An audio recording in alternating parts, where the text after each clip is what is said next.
Ladies and gentlemen, are you ready?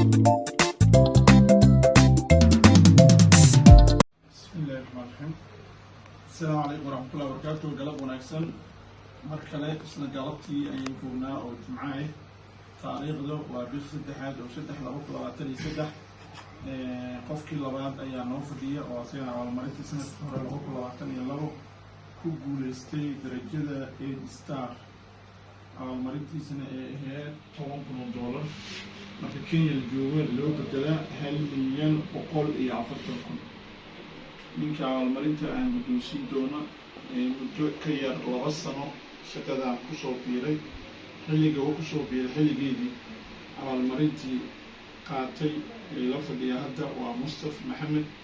Mustafa waxaan ku wareegi doonaa lacagta dhan 1 milyan oo $40,000. 1 milyan waa halkaan marka la dhaho waa shilin 500,000 kan marka lagu daro waa 500 oo kale sidaa waa 1 milyan 100,000 afartankii oo sarifka sidaa oo ka dhigayna waa kaas ah.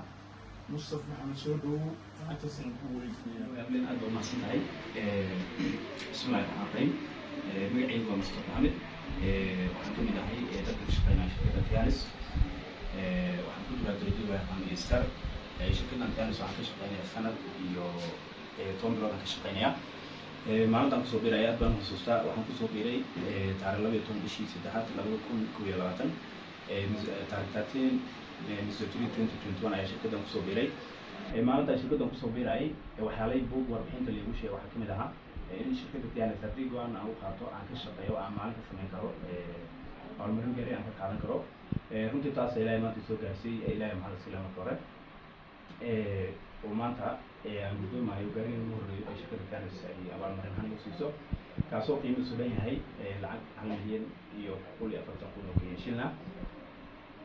saas daraaddeed runtii maanta farxaddii lama soo koobi karo, dareenkii lama soo koobi karo.